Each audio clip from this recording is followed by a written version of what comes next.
Hey, I'm Jeff the Junk Seller. This presentation is going to be about the market, the Canton First Mondays for May 2025. I had a pretty good market. I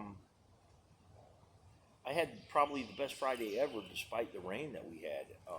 And I've been setting up here for 5 years. I've never had Friday as good as the one that I just had.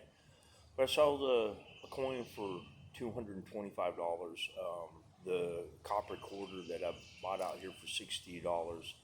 I sold it about 15 feet away from where I bought it for 225. That was, you do a couple of deals like that. I bought the cigar store Indian on the Highway 80 sale, and I sold it for two. I paid $100 for it, and got it $250 here at this market, and it was a pretty good market. I wanted to raise a lot of money because I'm going to go up to St. Louis, take a week on a buy-in trip, and I had to put three new tires on the van and pay my storage unit. That was a cool $800 right out of budget, but I think that I'm going to have right at $4,000 to take that trip.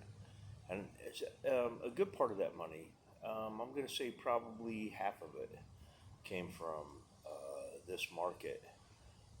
Really didn't buy a whole lot. I watched a young guy skip out to a estate sale in van. He spent almost $1,000 and probably got $3,300 in gold. And then out here at this market, he went and paid $100 for probably another $800 in gold scrap. And I just can't do that. I don't have anybody to watch my booth, so I can't. While this is one of the biggest markets out there and a real shopping opportunity, I really don't get to get around much. I do some, but I can't make it out there when the deals are happening. I was able to pick up a bunch of jewelry, American stuff, rhinestone, but it's all swastika stuff. A guy that I know, in fact, a fan of this page, he or this channel, he got this stuff in a token collection, and I was able to buy a whole mess of it for $125. It appears I've had swastika stuff before, and it can be difficult to sell. And I had to give 5 or 6 lectures at this market about how this stuff didn't have anything to do with the Nazis. That swastika is actually a good luck charm, and that it is still in use all over the world.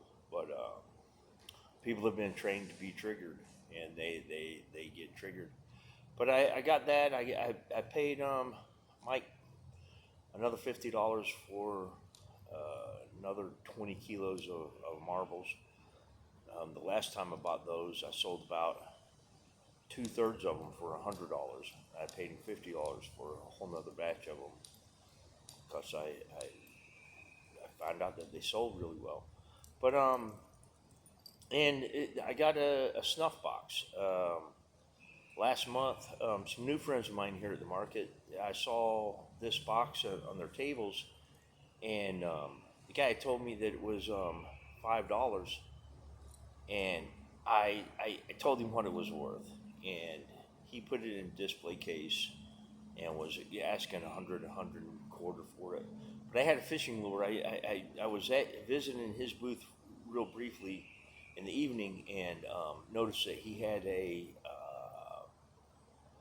box, a cardboard box that the lures came in back in the 20s and 30s. And I told him that I had the lure to go with it, and he was interested in seeing it.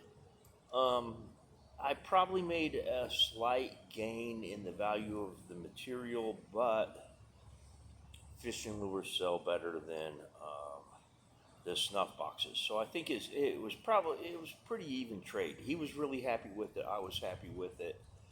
Um, that was about it as far as acquisitions during this market. Um, it wound up turning out kind of cool for May for Texas, and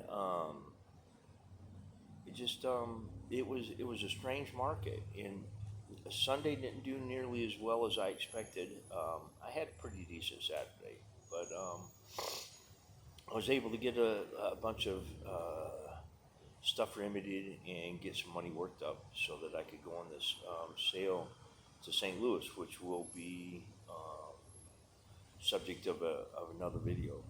But if you've enjoyed this video, please view some of my other stuff. If you enjoy that stuff as well, please subscribe, and thank you for viewing.